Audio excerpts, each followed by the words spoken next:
how does a man say yes to love? And what is a man afraid of? Why are all these men turning away? Like, I joke about it with Hazel and our friend Katie, is that all these men get referred to me, right? And they never actually end up working with me, but women do, because men aren't saying yes. They're not saying yes. They're afraid of what's behind the curtain. They see what I'm talking about. They hear it, but to actually do it is another ball game, because it requires an enormous amount of sacrifice. I'll tell you the first thing that men have to sacrifice. What is attractive about a woman? That's the first thing I have to sacrifice. You have to destroy all of that, because it has to come through the heart, not through your eyes. So that's the first thing, right? What's the second thing?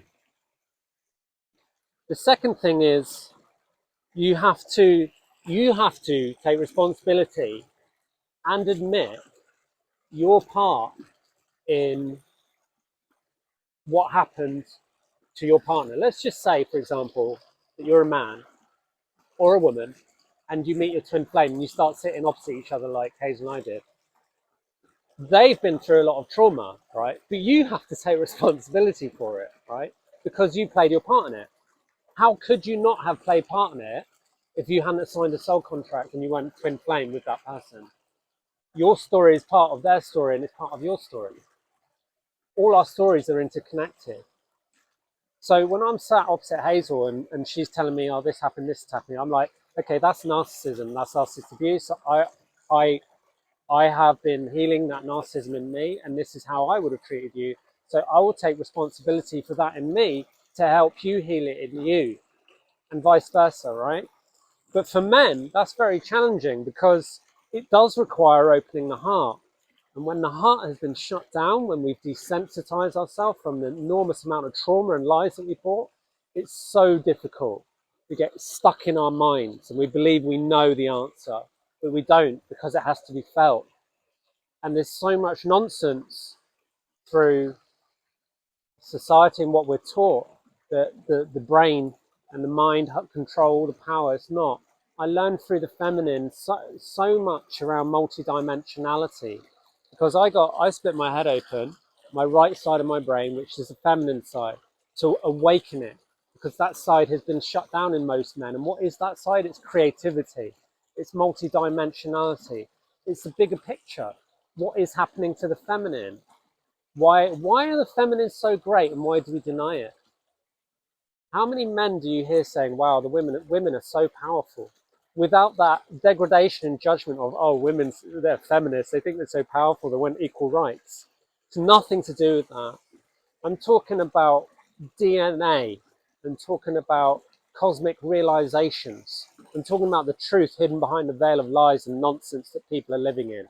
Pop your head above the lies and take a look, and then feel it in your heart. Lift yourself up above the veil with your heart, and then look at your partner, then look at the feminine, and then you'll see that every woman on the planet is a frickin' warrior of love.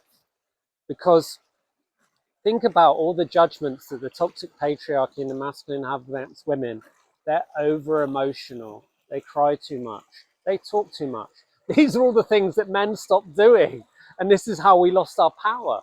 We lost the ability to feel our hearts and to talk about it. Now it's derogatory.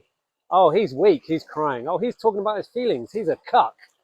He's supporting the feminine. Oh, he's a white knight. All this bullshit. It's all nonsense. Men need to grow up. And that's why it's so difficult, because we spent so much time buying all the lies, buying into the nonsense, that now to turn around and say goodbye to that, all men are finding very difficult. But I can tell you from experience that what's on the other side is so much bigger than any of your expectations and your imaginations, because it's love. And me and my partner, we don't just sit opposite each other and go, hey, yeah, this and that. We're speaking to our ancestors. We're speaking to loads of different spiritual guides. Sometimes we even speak to Gaia. We speak to God. We speak to the the animals around us, everything, all the stuff that I never even used to believe, before I started my spiritual journey. I was stuck in finance, working behind a desk for 18 years. I freaking hated it. And then I tried everything to get out of it. I did psychotherapy, diet, biohacking, Pilates, yoga, martial arts. I did everything that I could get my hands on. And then I came to plant medicine, and there was a trap in there, spiritual bypass, and all that. And then I met Hazel. And I realized that that's where the work was. The work was behind closed doors, sacred, just between her and I. And we did that every day for at least 1,000 days, at least 8 hours a day. I'm not exaggerating, because we loved it. It was fun. We loved exposing it. And people are afraid of that. Men are afraid of that. And I don't understand that. I don't understand that. Because let me explain to you why it's important to expose yourself. Because it's a lie. It's not who you are. So when you're exposing a lie about yourself, you're setting it free, right? And it leaves. It's not yours. And so the more you do that, you're making more and more room, right? You're ridding yourself of darkness, which means light comes in. And when you're working with your ancestors and you call in your ancestors and say, please help, ancestors, please help me remember who I am on a soul level. Please help me remember who I am. And you'll be taken on the journey of initiation. Initiations that we've forgotten because our heritage has been killed through genocide, right? All our ancestors are dead. There's no one there to initiate you. So you have to initiate yourself through your own spiritual connection. And this is what we had to do. I couldn't do it on my own. I had to do it with Hazel. I had to, because I'd lost that connection to spirit through my heart. You cannot connect to spirit without your heart, because if you do, I guarantee you will be hijacked, and you will start to think and believe that you know exactly what you're talking about, and you'll be way off course, and you'll be going down a really long path with no end. And that, my friends, is called a rabbit hole. It doesn't lead anywhere. Trust me, because I did it. I made all the mistakes so you don't have to. Turn around, come back to love, right?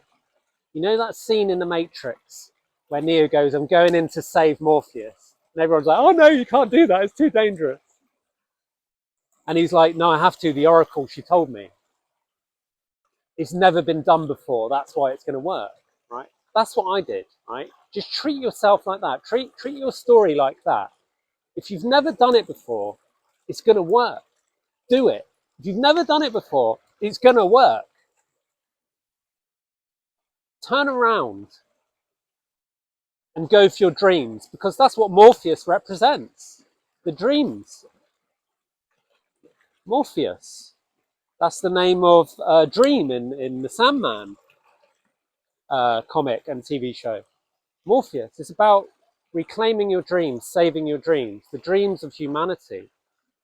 You know, it's not all about me, it's not all about Hazel, it's not all about us, it's about all of us.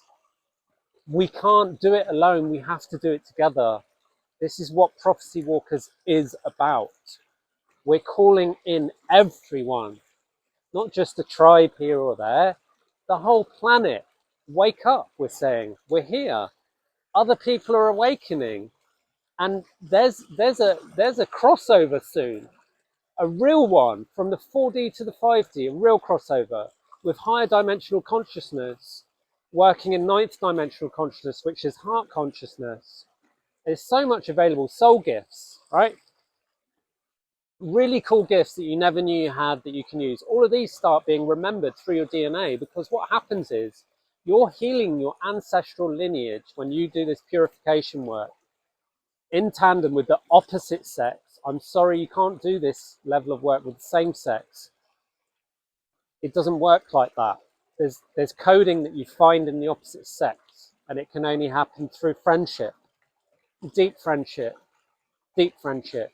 If you're looking for love, I'm sorry, but you're going the wrong way again. You can't look for love. Love finds you. Because if you're trying to find something, if you're trying to control something and manipulate something, it will just run in the opposite direction, because that love cannot be controlled. Love cannot be controlled. It refuses to be enslaved. And that's why this world that we're living in, when you see the control, when you see the manipulation, it's not love. We've given too much of our energy to this deep state, this level of control and enslavement. Has made people turn a blind eye to war and suffering. We're all responsible. We all need to take responsibility, and we all need to come together to make a change.